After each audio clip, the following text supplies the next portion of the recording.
Good morning, everyone. My name is Melanie Chen, and I have the pleasure today of introducing Professor Katherine Marshall. Professor Marshall is currently a senior fellow at Georgetown University's Berkeley Center for Religion, Peace, and World Affairs. She is also a visiting professor in the School of Foreign Service and is the executive director of the World Faiths Development Dialogue. Prior to her positions at Georgetown, she worked for the World Bank for over 20 years, and her career focused on development issues in Latin America, Africa, and East Asia. She graduated from Wellesley College in 1967 with a BA in History, and then went on to receive her Master of Public Administration from Princeton University's Woodrow Wilson School of Public and International Affairs. When asked about how her interest in international development first began, she cites that it started when her father moved to Nigeria shortly after independence. The excitement of Africa quickly got into her blood. We are sincerely grateful for her presence with us today, and without further ado, please join me in warmly welcoming Professor Marshall.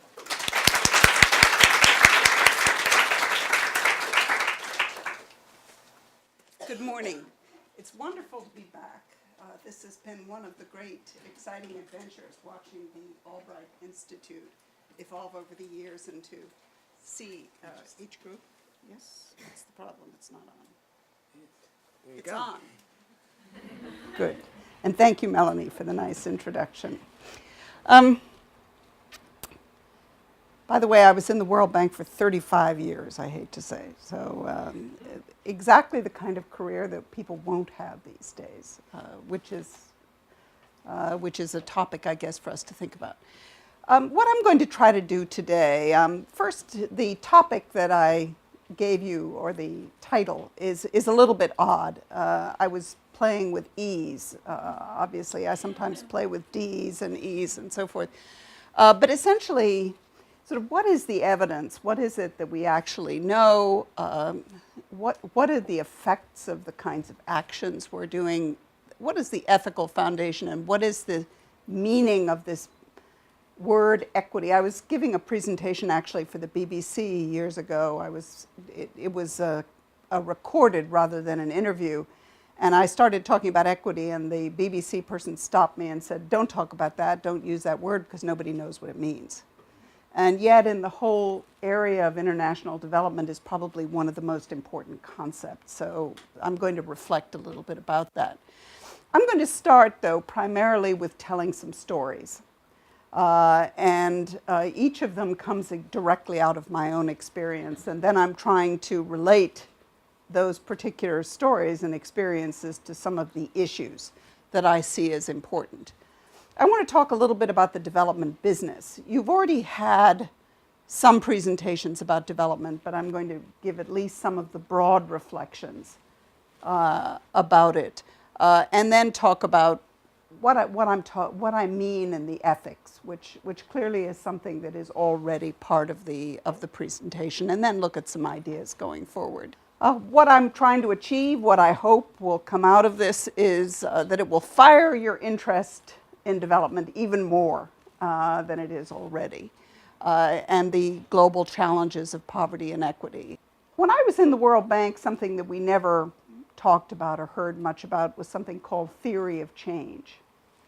But in the world of foundations particularly, and in a lot of the sort of broader social entrepreneurship, etc., almost every proposal you have to set out what is your theory of change. I'm meeting my first class tomorrow at Georgetown, and their first assignment is to reflect on what is their theory of change. So what is it that people are talking about? What are the alternatives? Just to give you an idea, when I first went to graduate school, Professor Arthur Lewis, who was a Nobel Prize winner and at the time a sort of grand old man of international development, came in and he said, you know, there are two ways of looking at the world. The first is sort of the great man theory of history. And he did say great man theory of history. And the second is sort of social forces. In other words, what is it that makes things happen? What makes things change? And he said, I can't decide between them. So Mondays, Wednesdays, and Fridays, I go with the great man theory. And Tuesday, Thursday, Saturday, I go with the social forces. But it's a very fundamental question. If you want to do something, how is it that you think it's going to make a difference? So that's, I really want us underneath to be thinking about those questions, about what is it that can make a difference. I want to challenge you to respect what I've come to respect deeply, which is the complexity of the issues that we're seeing. Another one of my professors used to say that there's no salvation for someone who is preoccupied with complexity. And yet, if you don't have a respect for complexity, and that becomes increasingly important in the tweet world, the Twitter world, where everything seems to be reduced to very simple formulas. And yet, if you actually are living these issues, you know that deep down they're very important. I mean, just as an illustration, one of the things we're all grappling with is what is really driving ISIS? What is going on in the minds of extremists?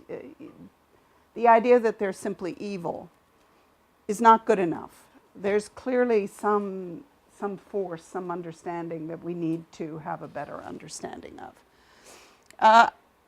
I'm going to start with stories, as I said, and I want to focus on this issue of narrative, which again is a word that comes up more and more. What is your narrative? I know it happens in your college applications or your graduate school applications. Your elevator speech, you have to have some kind of a story. But the ways in which different people frame their experience and the way they approach issues is so fundamental to any kind of discourse and dialogue that I think it's worth thinking about story and narrative. I'm often struck when I do a presentation that the only thing people remember are the stories. They may remember something about the structure, but people remember stories. Jokes they forget, actually, but the stories they do seem to remember. And it's all about a balance between pragmatism and idealism. Now, I have a presentation which I think is the right length so that I talk for maybe no more than half an hour and we have questions, but I'm very happy to have you interrupt at any stage. And if I don't finish, you can see the slides. This is in fact this is sort of the bottom line. So feel free to interrupt, and I welcome it. So particularly if you don't understand, but also if you object or if you have some ideas or whatever. Okay, are we all on track? Good. Okay, I wanted to give a little bit of a personal introduction. Basically, I spent a very large part of my career working on international development in a very operational position. And I am very multidisciplinary, aggressively multidisciplinary. In other words, I really don't think that economists have all the answer, nor do the physicists, nor does anyone else. But I also recognize the complexities of trying to deal with everything all at once, whether it's psychology or engineering or sociology, theology, and all of these other topics are very relevant for what we do. So that's, and I'm very much a pragmatist, but also very much an idealist. A book that I recommend to people who come looking for careers is a wonderful book by Mary Katherine Bateson called Composing a Life. She is Margaret Mead's daughter. And actually, I was reading the other day, one of my colleagues is doing a scenario for 2050 of what the world is going to look like and how careers are going to change. And what was striking to me is that the introduction to this book, Composing a Life, is very much the same theme, that life is no longer linear. Life is about composing, a composition with different parts. And her argument is that women have always done this more than men, because they do have different phases in their lives and have to adapt and rethink. But the basic point is that in the future, very few careers will be linear, like mine appeared to be, though in fact mine wasn't. Mine was very turbulent and choppy and so forth. But in the future, the idea that people will be working at many different things, constantly renewing their skills, going in different directions, That's very much her theme from some years ago, and she does it in this book by looking at the lives of several women who have fascinating careers and lives. So I tend to see things consecutively. If I'm faced with a problem, I say, where did it start? How did we get started? So that tends to be my instinct, and I trace that back to my history major and the work that I did in history, but everything else sort of comes into it.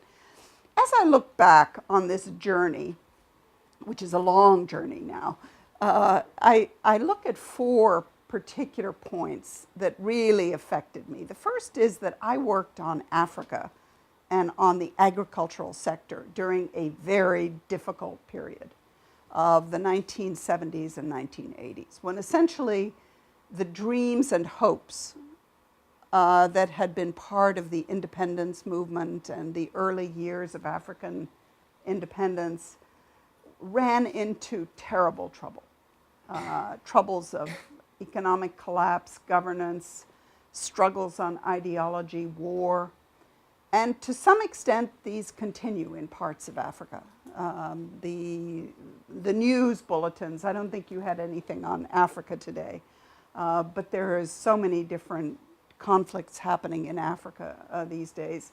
But there's also a story of hope and energy and dynamism in Africa that's different. But having lived through trying to solve problems, to do things during that period, was an extraordinary lesson that I've taken away. The second, I spent 6 months largely working with the United Nations Refugee Organization. And one of the things that I found in speaking to people working on refugee problems was that everyone was focused and talked about what was right and wrong. You could not talk about refugees and the conflicts that had created the refugee situation without getting into the moral, ethical issues of what had happened. And of course, the very different interpretations of why that had happened. And what I realized was that an institution like the World Bank, which we can talk about insofar as you're interested in knowing more about the World Bank, and I do have a book which I'm updating at the moment. In the World Bank, the ethical issues were very rarely discussed explicitly. There's a profound ethical foundation. I would call the main principle fairness and trying to find the best, excellence. In fact, the sort of motto of the World Bank is, we fight poverty with passion and professionalism. But people didn't talk about agonizing over the rights and wrongs and so forth. Whereas in UNHCR, the refugee organization, they did. And so that put these ethical issues much more at the center of my mind. The third is that for a long time, the World Bank was pretty complacent. It was the king of the roost. I at one point did a talk that's called In the Catbird Seat. The catbird sits above and looks out on everything, sort of has the monopoly. That's no longer true. But starting in the 1980s, you had an enormous set of critiques that were very fundamental, that took the form of violent protests, but also of a much wider range of protests. And that is still happening. So the critiques of, why are you doing what you're doing? Is it right? Is there a better way? And somebody asked me a couple of weeks ago at a meeting in Berlin, by what authority do we act on development? By what authority? And that, I think, is part of the basic question. And then finally, I was drafted completely. I mean, I was not a religion major by any stretch of the imagination. I was respectful, but somewhat skeptical. I did at Wellesley, which I don't think have to do at all, the year-long Bible course. We did a semester of Old Testament and a semester of New Testament. So I had at least some background, but that was about it. When the president of the World Bank, Jim Wolfenson, drafted me to work on an initiative he'd started to try to bridge to the world of religion. And it's something I hadn't really thought about very much, and I'll come back to that in a minute. But 85% of the world's people have a religious affiliation.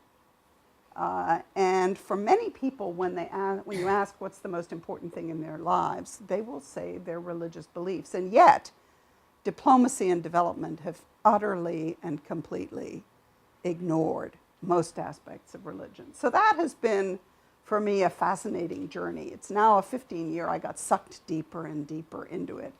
And I now work a lot on what I call the questions of what's religion got to do with it, why does it matter, and what does that mean in terms of policy. I would challenge you to find the religious dimension of any issue that you deal with during this month, and to notice how often it's simply not looked at. So that's been, again, an interesting journey. So in a sense, I started coming out of college and graduate school with a sense that there was a fairly clear path ahead, and that we knew what to do, and some things were obvious. To me, some things are still obvious. When people challenge me, what do you think you're doing with development? I will come back always with, do you really think that 1 in 5 or 1 in 4 children dying before they're 5 is reasonable? The addition of 20 years of life that modernization has brought, aren't those reason enough to care about these issues? But in a sense, that's not good enough. And what I've come to is a sense, first of all, of great humility, that there's an awful lot, there are many different perspectives, a lot to learn, but also a real respect for the complexity of it all. So on to these stories. I've picked 8 because it's an E. That sounds good, right? And each one of them has some kind of an ethical dilemma. And the theme of equity is really built into each one of them. What is it that we mean? Equity, by the way, is in contrast to equality. Often thinking about a word, it's good to think about its opposite. Inequity means injustice. So it's dealing with justice and trying to go beyond the sense of equality, which might suggest, for example, equality between men and women, that it's the same. So equity is about balance. And finally, it's about the combination of principle and practice. So here's my first story. This is a real story in a country in Africa. I was with the Minister of Agriculture, who had been a military general until shortly before, and he did not want to be with this American woman because I was there primarily to talk about something the World Bank didn't generally talk about, which was human rights. We were about to have a very high-level meeting with all the governments that were giving money to Mauritania, which needed it badly. So anyway, we were driving for a couple of hours, and he was uncomfortable, so I was trying to make conversation. The country was a desert country, and so I started asking him, since he was the Minister of Agriculture, about camels. And he knew all about camels. We had a fascinating discussion about the trade and hoofs and milk and hides and everything to do with camels and where they went. And then I asked about cattle. He knew a little bit about cattle. Sheep and goats wasn't very interested. Chickens, not interested at all. And then we came to a village, and we were driving through the village, and I saw probably 15 or 20 donkeys with children on the donkeys, a moving house, straw, water on the donkeys. And I asked him, what about donkeys? So he said, we don't have any donkeys. So I looked around and said, well, what are those? And he said, ça n'a pas d'importance. It's not important. So what do I draw from this? The first thing is that for him, he was from a desert culture, and agriculture and livestock was about camels. And the more tropical area that we'd come to with the village had nothing to do with what he understood was important. So he didn't see it. He didn't see it. The other is that his understanding of poverty was fundamentally different than my understanding of poverty, because for him, these donkeys in the village had nothing to do with anything he should care about. It was completely unimportant. So what I had to do was to step back and to try to understand, in my conversation with him and in trying to understand how we could talk about land issues and gender issues and extrajudicial killing and all the things that we needed to talk about, how I could find a way to do that. But when I look at myself, I went back to Kenya after many years, not very long ago, working now on these issues of faith and development. I couldn't believe how many churches had sprung up. The point is, the churches had been there all the time. It just had not been part of my world vision to understand what was happening with this side. And this is true for many of my colleagues. So this sense of trying to do it, there's a wonderful professor at Harvard Business School, I think, called Chris Argyris, who talks about ladders of inference, where basically there's a huge pool of knowledge. You select the knowledge, then you put it together into sort of groupings, then you put it together into hypotheses, and then essentially that's what you see, what you see. And in order to try to cross the bridges, which is a part of what we're trying to do in development, you need to try to get behind your understanding and understand your own understanding. So that's why my first assignment to my students is that they have to write a page and a half about their theory of change. And they have great difficulty with that, by the way. The second story is Niger, very poor country in the Sahel in Africa. And we all are, if there's one thing that most people agree on in development, it's education, education, education. Niger is one of the countries with the worst level of education in the world. It was then when I was there and still is. And it was terribly frustrating because in our case we had $200 million approved, ready to go on an education project. But there was a strike, there was conflict going on in the country. The teachers were on strike. They were refusing to teach in different what do you call it? Where you have 3 sessions a day or 2 sessions a day. But we did visit one school. There were only 22% of the children in school, which is incredibly low. The rest of the children had no chance to go to school at all. But the school I went to had 150 children sitting on the ground. There was no desks, no books, nothing, and the poor teacher was trying to deal with this. So this was just an incredibly frustrating experience. But then, 10 days later, my son was getting ready to go to preschool. So I went to visit the school he was applying to and eventually went to. And there was a debate about whether a 3-year-old should have computers. There were toys, color, 12 children in a class. And the basic thing, this is what equity is about. It's not fair. It's simply not fair. And so that's always I come back in my mind to the Niger experience. One of the most fun and interesting things I do is the Fez Festival of Global Sacred Music. Started after the first Gulf War, which was in 1991. And the idea is that you have music from all over the world that through music people can start to understand other cultures. But there's also a dialogue process, which is what I'm part of.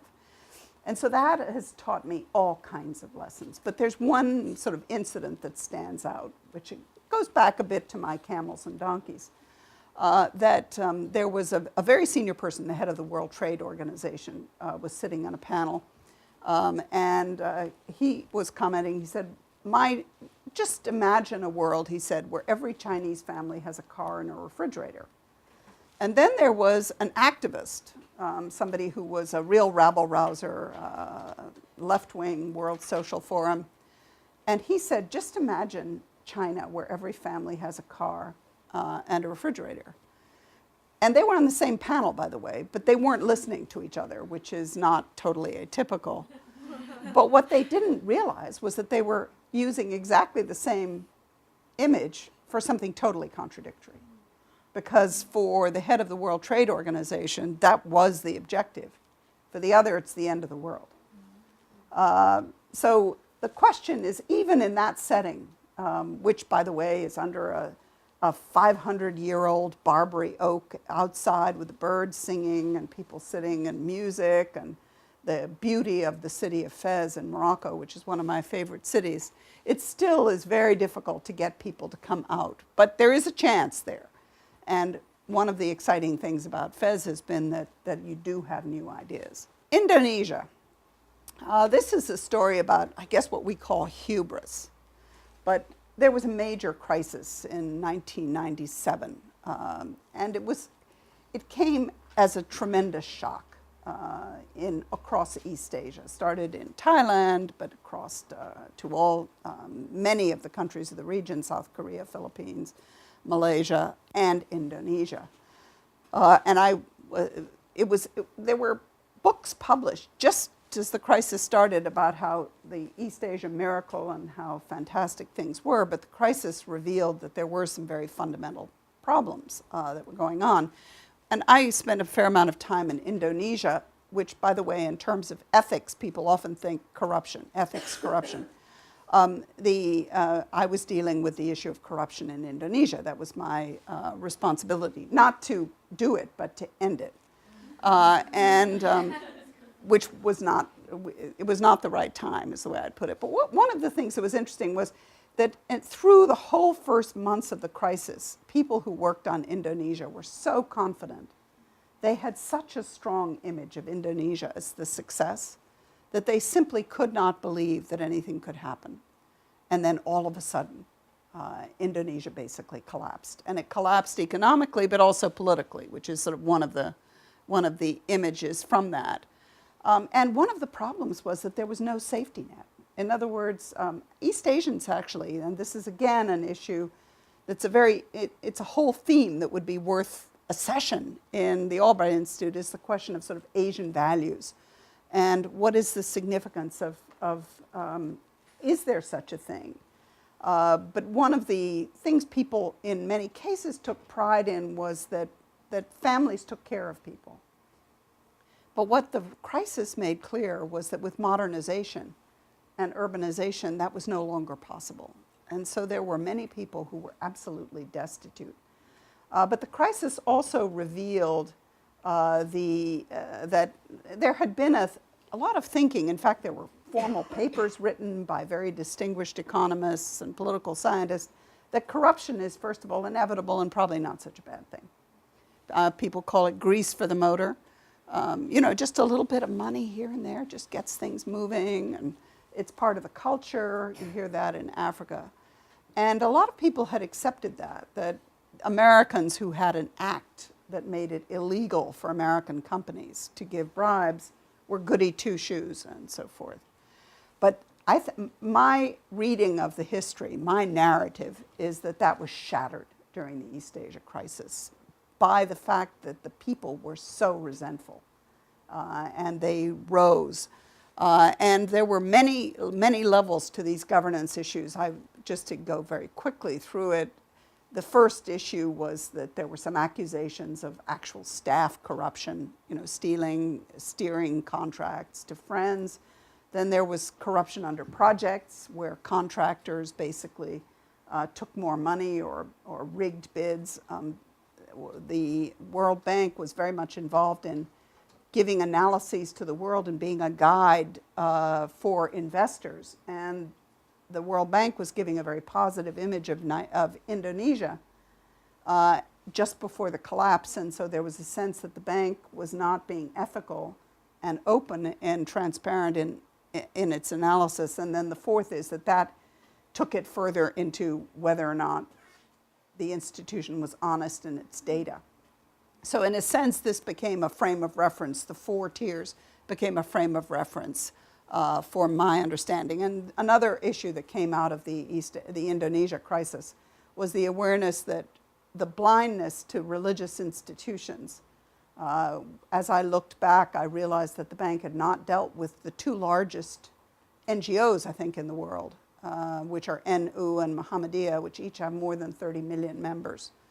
In Indonesia, the bank had never really had an engagement with them, meant that those institutions could not be effective partners in trying to deal with the social safety net. So it's another example of why this blindness matters. 5, Bolivia. I think I'm talking too long, but let me very briefly give the Bolivia story.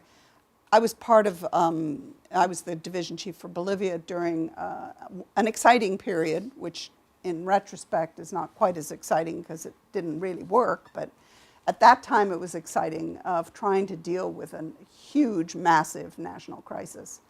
But one of the things that we did was to reflect strategically, and we had a consultant who went around and said, well, you know, Bolivia has a real problem. Its economy depends on cocaine, which it wants to get rid of because it's illegal and dangerous. It depends on tin, and the tin mines are completely bankrupt, and it depends on gas exports to Argentina, and the contract is ending next year, so what happens? So anyway, this consultant of mine went around, and one of the things he discovered was something that sort of has become a reality, which is what he called the Mississippi of Latin America, which is the Paraná River. And you can sort of see that it goes out, the river goes all the way out to the sea at Buenos Aires. And there were people who had this vision. And so he sort of wrote it up, and it had a big effect at the time in changing people's thinking from this is a hopeless, complete basket case, never, never will this succeed, to thinking it would succeed. So anyway, we ended up trying to do a project in the eastern lowlands of Bolivia that would help to develop this. And it was a problematic project, in part because the environmentalists were all over it. I think they thought it was really part of the Amazon basin, which it wasn't. But there were fragile soils. So there were, and this is the kind of thing that drives you nuts as you look back on it. Thousands of pages of studies, which in my hunch is nobody ever read them. And the project never went anywhere. But anyway, this same consultant, who was a very interesting guy, he was an Australian economist, very brilliant. I love the title of one of his papers that he wrote, which is Why the New Emperor's New Clothes Are Not Made in Colombia. And that's the kind of imaginative guy he was. But anyway, he decided not to be an economist anymore. He went back to Australia and retrained as a psychologist, and is now one of the world's experts on sleep. I don't know. So I guess this is composing a life. This is... But anyway, he has some money for some reason, and so he actually went back, he took his children back to Bolivia, and he wrote me a note after 20 years or something, and said, you know, the project in the eastern lowlands must be the highest rate of return, the best project in the history of the World Bank, because the whole region is transformed. There are pineapples, everything is happening in the eastern lowlands of Bolivia. And what was fascinating to me, I actually went back through, and in the documents in the World Bank's records, there's absolutely no record of any of this. It's complete, no record at all. Only in my recollection of my memory and in David's. But one of the messages from this is something that we tell people all the time: ideas matter more than money. In other words, the fact that the project got completely stalled was really not important, and the fact that we were there. The role that we played, what was the role we played? What we did was to help to change the general atmosphere and to give a positive vision of what was possible. And that was what led to the transformation of the East, not some specific technical thing. It was being in the right place at the right time and taking advantage of an opportunity. Aceh and the tsunami, the catastrophe of the tsunami, the point that I want to make here is that in Aceh, there has been a remarkable rebuilding, and people point to it as one of the success stories of interreligious cooperation. So we've sort of written up a case study. That's my point, my sort of bottom line on this one. And I said it to one of my colleagues in Indonesia, who said, "What have you been smoking?" So World Visions, Habitat, Islamic Relief, Salvation Army, all are proud of the fact that they work together and that they've really rebuilt Aceh after this tremendous tragedy. And yet, what happened, and this is why my friend, who's an anthropologist, was talking about smoking, is that they had neglected the role of women. They had neglected the fact, they had taken all the local authorities who knew anything out of the local government system And in that sense, they had contributed to extremism. So I guess this is a story of complexity and the need for it. This is a quick story. Another country, we had in a project allocated quite a bit of money for executive education training because it was very much needed. And one of my staff came to me when I was visiting and was outraged because he said, and I don't know if you know how much executive education costs. I don't know what Harvard executive education now is. Probably $60,000 for 3 or 4 weeks, some huge amount of money. Anyway, the World Bank had dispersed this. These people had the tickets, but they had not even bothered to pick up the books. So we were furious, and I went to the minister and said, this is just unacceptable, et cetera. And he didn't look me in the eye. He looked aside, and then he changed the subject and started talking about a land tenure study that had been done by French consultants for $2 million. The point was that he didn't want that study in the first place, no real intention of using it. This was part of conditionality. We were trying to make sure that they did care. It's a very important issue. But it was interesting to me to try to sort of, as I reflected on it, to realize that he saw a quid pro quo between his guys taking a swan and traveling around the US and somebody putting pressure on the government to do a study they didn't really want to with expensive foreign consultants. And the last, I just wanted to highlight what's happening with gender issues and the examples of India's rape crisis and Malala. When I first started working on gender issues, people would giggle when you mentioned the issue. And if you asked people in development institutions, what's the first place to cut the budget, they'd say gender. They would now say religion, I think. Which is maybe progress. But the point is there's been huge progress in thinking about gender issues to a point that we now talk about mainstreaming, and it's in every strategy. Every institution worth its salt has a gender strategy. But what we're seeing in the developments of the last couple of years is huge problems that still remain. And the fact that the relationships between men and women is one of the most complex issues of our time.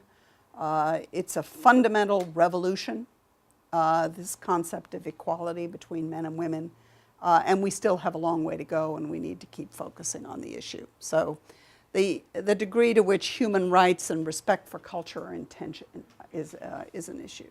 Okay, so I took longer with that than I wanted to, but does anyone have any questions or thoughts at this point? Okay, I'm going to zip through the rest of this and make sure that we open it up.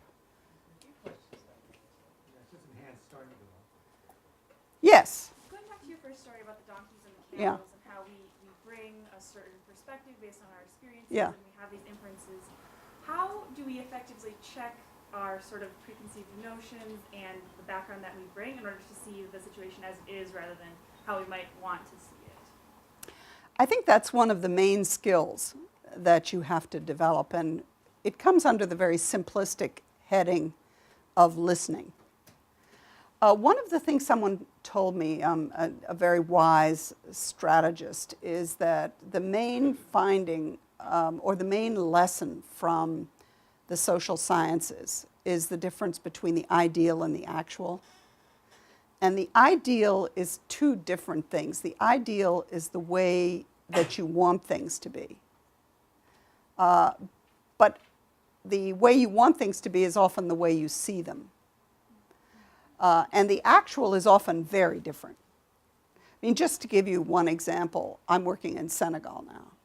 And people will very often say that, all families are polygamous. Families cannot all be polygamous. There aren't enough women to go around so that every man can have multiple wives.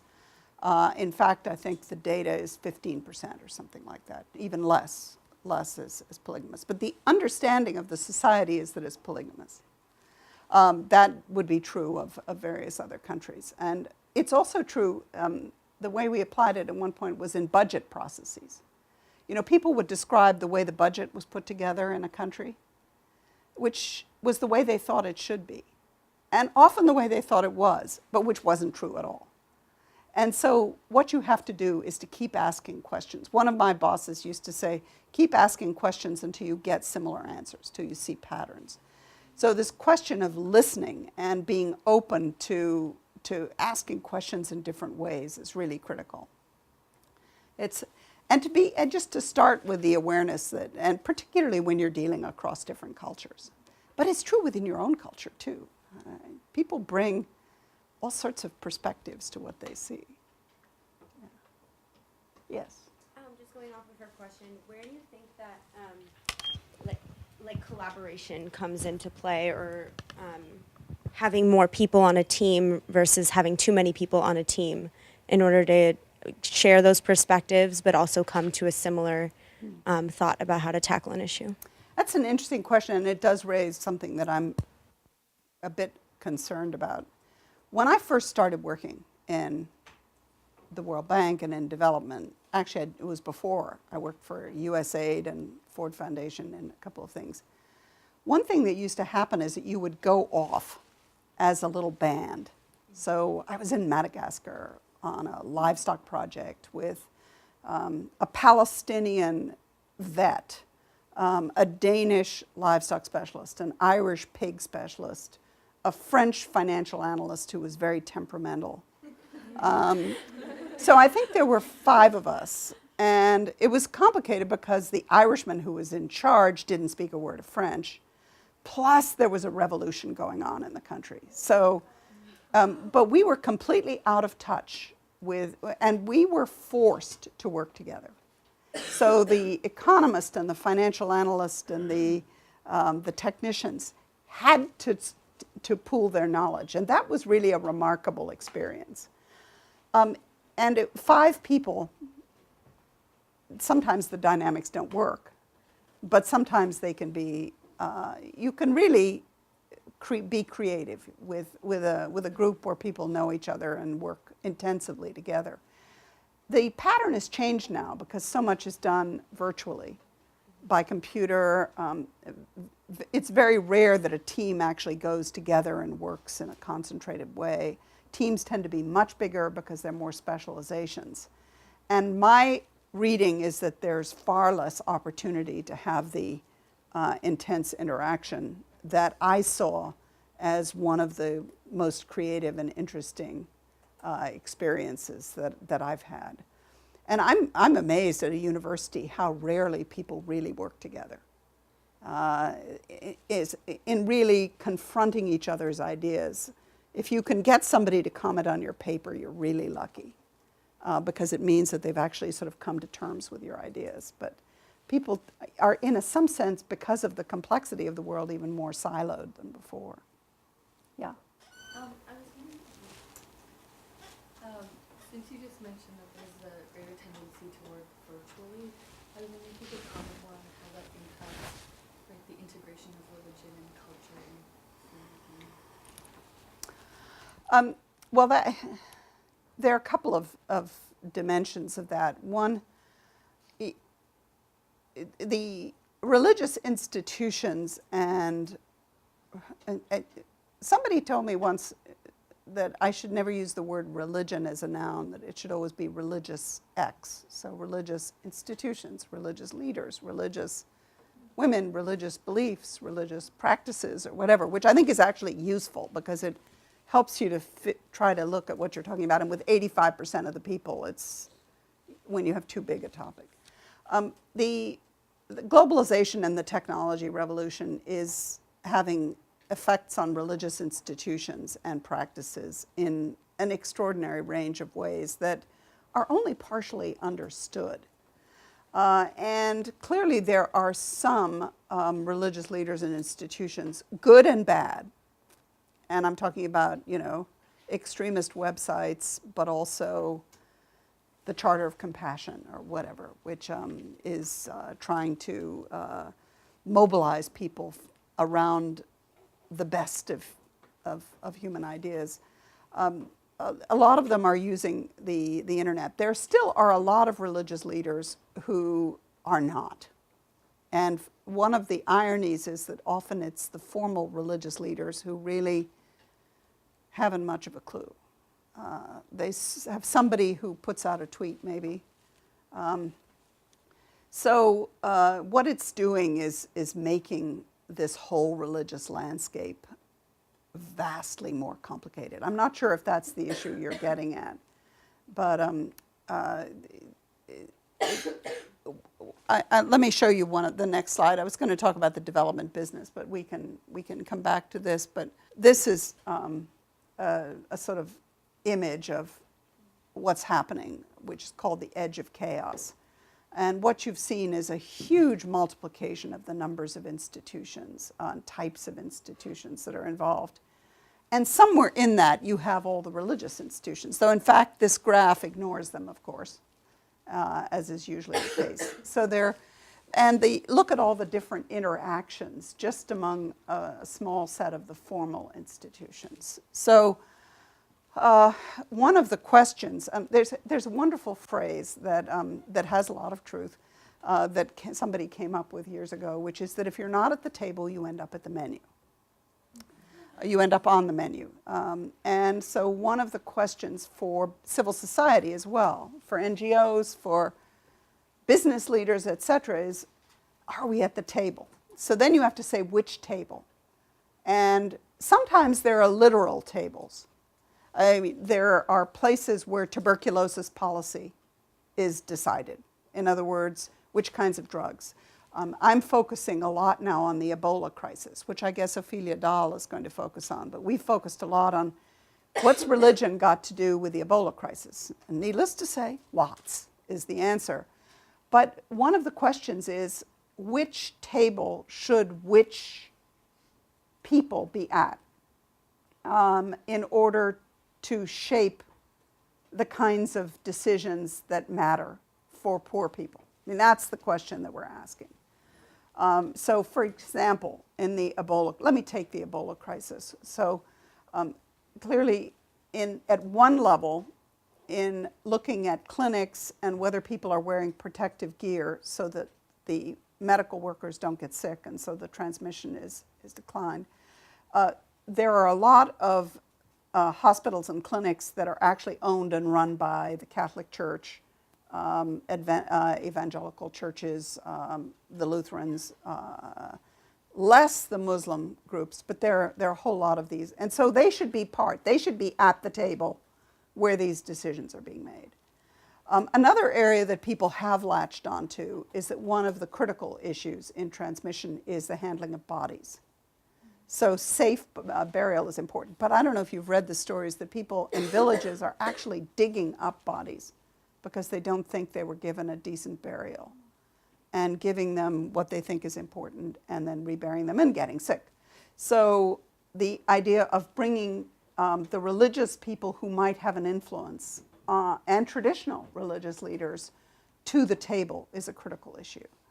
But then beyond that, these are the most dense networks in the countries. In other words, if you go into a village, there are more religious buildings than there are any other kind of building. So wouldn't it make sense that you're trying to engage those people? The problem is that they're diverse, decentralized, but somebody needs to make an effort to figure out what might be a way to bring these people together, both for health in general and for Ebola. So can we use technology? There's a fascinating Methodist group out of Tennessee that's sending tweets on safe burial and transmission. So in other words, the sort of globalization, which I think is where you started, is also possible. And it makes possible things that you couldn't have dreamt of 10 or 15 years ago. But it also makes it much more complicated because there's more actors. I mean, that's the message here. There's so many actors that it's really a bewildering maze. And in a sense, first you have to try to have a general understanding. We talk a lot about mapping. You need a map, an intellectual, mental map of what it is you're talking about. And then you need to pick out, which are the markers that you really want to work with. So, yes. So we've kind of talked a little bit in the first session about local culture and local knowledge in the field of development. So with the virtual world rising and these collaborations where you don't have such a concentrated team of 5 people going into the area necessarily, how does that affect the success of development and goals in today's world? One of the, by the way, there's a wonderful article which people don't read so much anymore by a sort of iconoclastic Catholic scholar called Dennis Goulet, but his phrase is the one-eyed giants, which is the way he describes the development institutions. And what he says is that the white man came with science into cultures without understanding the wisdom in the cultures. And he was in cultures that had wisdom but not science.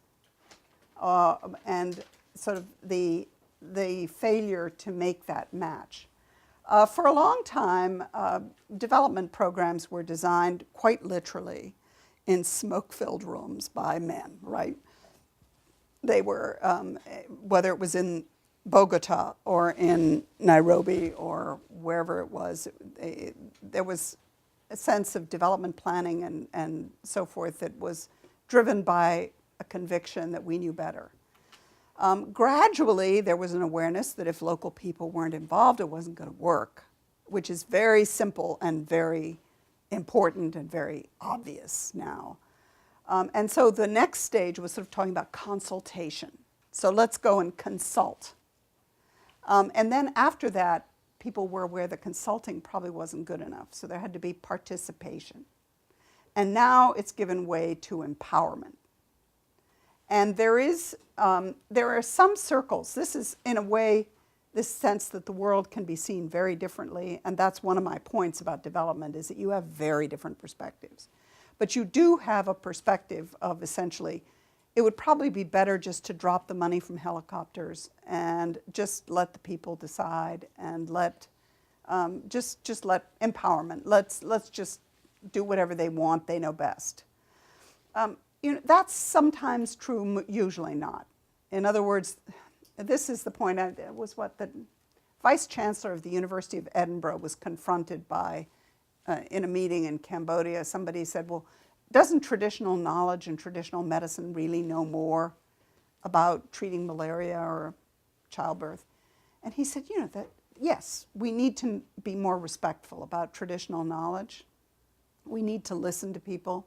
He said, but a quarter of children died before they were 5 in all societies. And by the way, in terms of the ideal and the actual, I have a lot of arguments with people from India, not scientists, by the way, who are really convinced that India in the 5th century and 6th century did not have high child mortality or high maternal mortality. And one person said to me, a very smart person, he said, but we don't have the data. But that's that's the tradition. It's almost certainly not true. I mean, the people I know who are experts, which I'm not, say that there's absolutely no reason why these societies would have had. And plus, the population didn't grow. And people were having 14 children. Women were having 14 children. So clearly something was going on. And lives were much shorter. But so that's, in a sense, the tension. We see this, for example, some of the cases are very obvious. The tensions around vaccination. And that's in the United States as well. There are people who argue against vaccination, but in some places people do see vaccination as bringing the evils from the West. We're dealing in Senegal with family planning and trying to get the senior religious leaders engaged. And they're pretty positive. They've never thought about it before, frankly. This is for these senior religious leaders who are dealing with theology and so on. Women's health and children's health is not really what's first in their minds. And so we're having a very interesting, rather new discussion with them. But there's a whole set of imams who are on the radio basically saying that family planning is a Western plot to limit the number of Muslims in the world. and that people should be raising warriors for Islam and so forth. So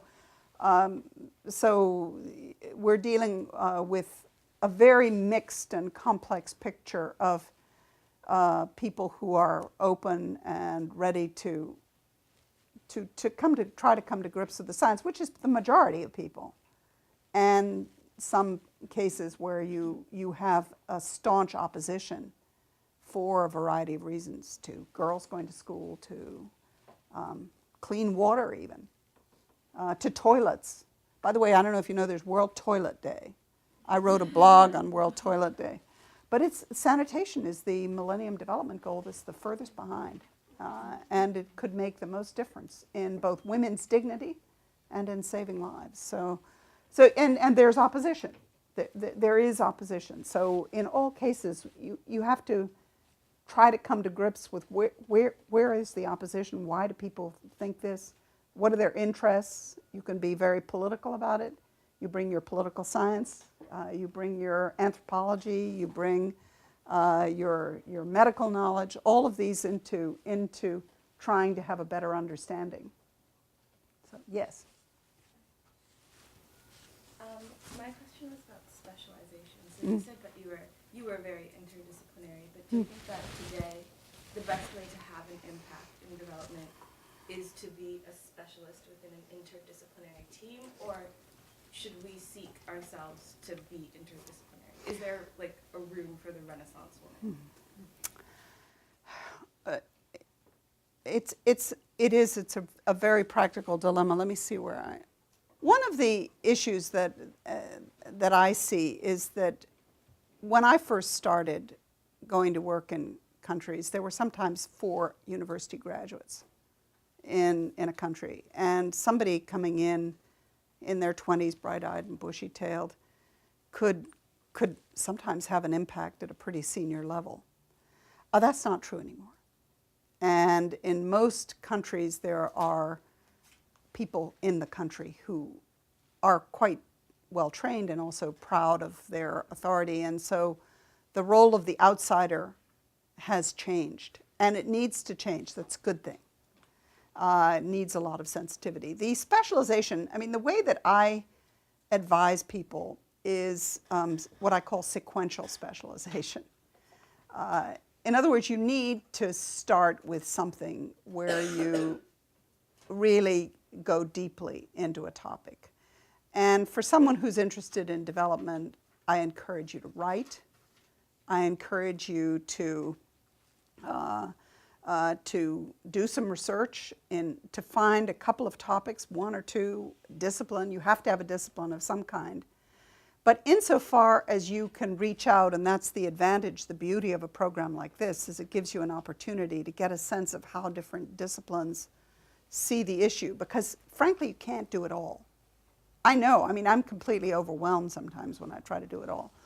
But we also know that with the rapid change in disciplines and the rapid change in the way technology is taking us and so forth, that you're going to need to do different things later. So learn to learn. There will always be people who are better generalists than others. In other words, who have the capacity to see things from many different angles. But if you don't have some kind of a foundation, it's very hard to get started. I do think, though, that, for example, thinking that in the development area, one of the big issues in graduate programs is statistics, that there's a huge emphasis on quantitative, which I sort of accept, but I really think that looking at only the statistical training is taking you in the wrong direction, because you need to have the broader understanding of the history of, I mean, that's one of the examples of this religion, the insights that you get from asking the question. Liberia, what's the religious composition of Liberia? What's the history? Who's there? How many pastors are there? Are they fighting each other? How many clinics do they run? All of that is something that, frankly, has just not been part of the conversation. So, yes. I guess your mic is coming. You mentioned the distinction between equality and equity and how equality can be quantified in some sense. I was wondering if you have any ideas on whether equity can be quantified and if we're really working towards equity, there's a way to track its progress. Well, equity is, as I said in the beginning, a very tricky and complex concept. It goes back to the Latin word aequus, which is basically about justice. And one of my comments that I make is that my children learned first to say no, but then they learned afterwards to say it's not fair. And in some senses, when people are talking about equity, they're often talking about fairness and social justice. Equity and equality are not totally divorced. And equality, first of all, equality has problems because it does suggest sameness. If you say, equality between Kenya and Luxembourg, what is it you want? You want the plurality. You want the diversity. Diversity is the spice of life.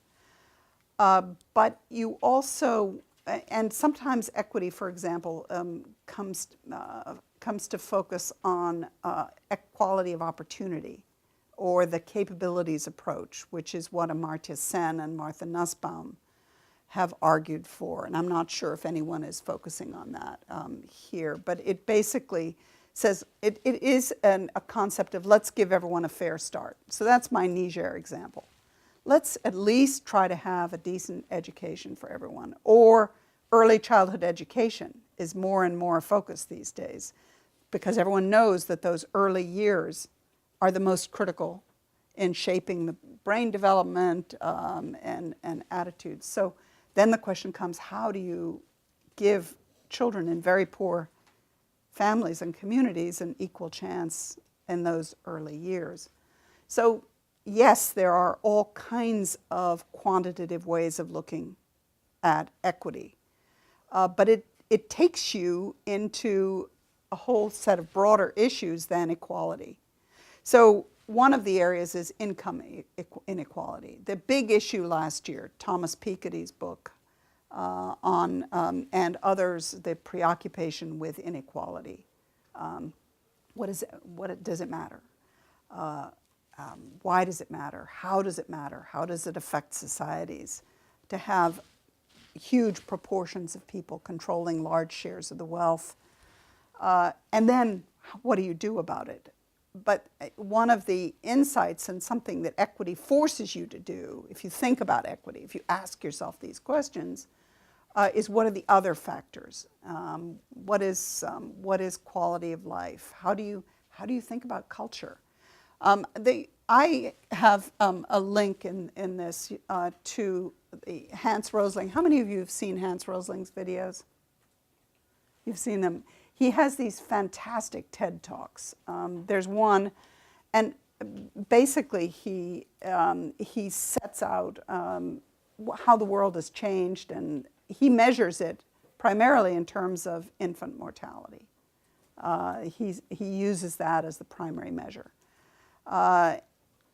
Others would, Bhutan got people very excited for a few years, though they've sort of apparently run into some trouble now with gross national happiness.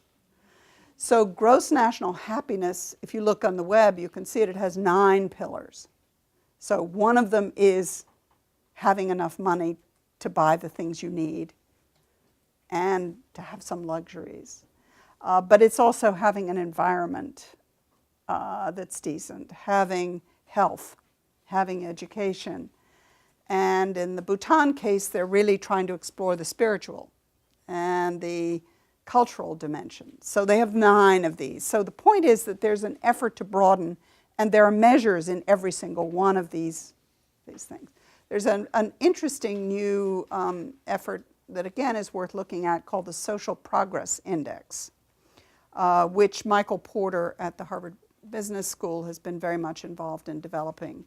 But it is, again, trying to go beyond, and this is what, when people say income inequality, they're concerned that it's much too narrow.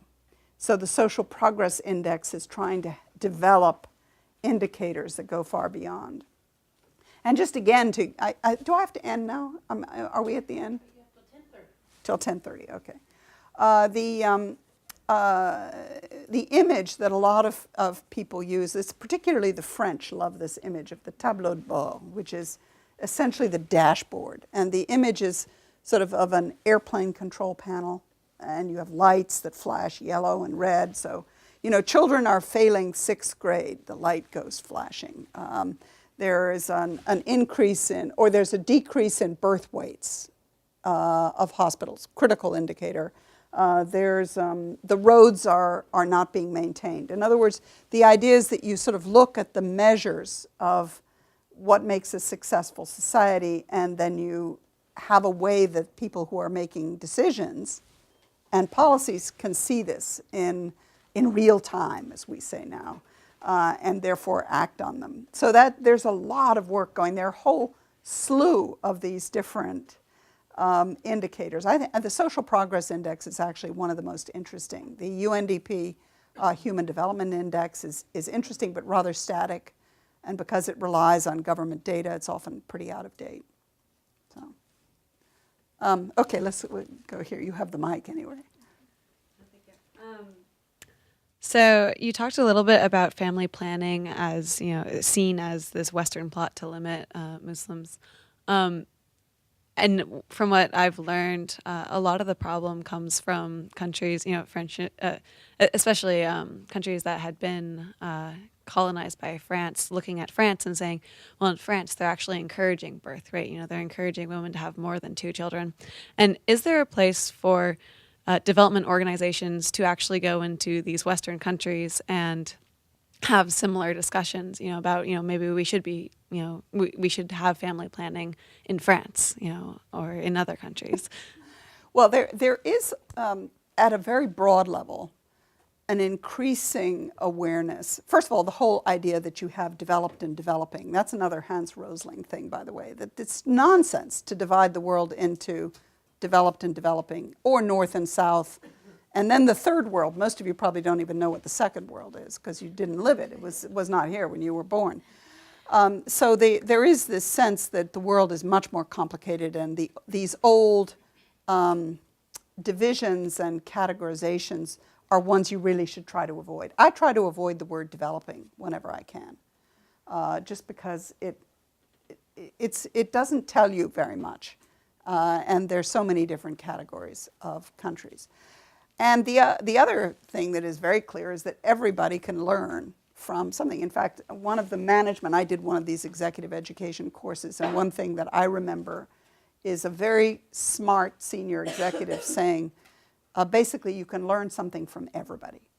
You can learn something from the taxi driver, you can learn something from the person who serves you food, if you're open and if you're listening. That comes back to the listening message. But basically, there is a lot of what's called South-North exchange. The idea on family planning, one of the things that can often make the biggest difference is for groups of people to go and see it for themselves. In other words, somebody coming in from outside with a briefcase and saying this is the way it should be done is often not very effective, but taking people to visit someplace. Just as an example, we took a group of senior Senegalese religious leaders, the heads of the confrérie, the big Sufi brotherhoods, to Morocco to visit with the religious leaders there, but also with the government's family planning program. And actually that should go up on the website today or tomorrow on our website, the report of that visit. But it was very important. You know, it's very hard to measure exactly what is the impact of an idea, what's the impact of what happens with people. But it can make a big difference. I'm going to go to my very last slide, because I went through, you had the article on sort of what I call the ladder, so I went through that a little bit. That's why I skipped over that. And I have lots of ideas on what to do. But just coming back on the stories, just sort of to wind this up a little bit, I do think the camels and donkeys, by the way, is a story that does come back to me years later. It does seem to speak to people because I think people can relate to it. But it is this question of trying to see your blind spots and thinking about when you hear a speaker, what's their frame of reference? Why is it? What is it that the way they see things? And it's almost when you pick up the newspaper in the morning, what do you read? Which news piece do you read? Niger, this question of fairness, I think, is a very critical issue, and it does come to this question of equity. What is this all about? Fez, the point there is that the arts and creativity offer very important ways of bridging the divides in the world. So I hope that you don't forget that or don't neglect the possibilities. Music seems to be the most powerful way of communicating, but visual arts and photography can make a huge difference. In Indonesia, I think the lesson is the need to, in your partnerships and in your outreach, not to neglect major sectors and not to be caught in complacency and to watch for unexpected challenges.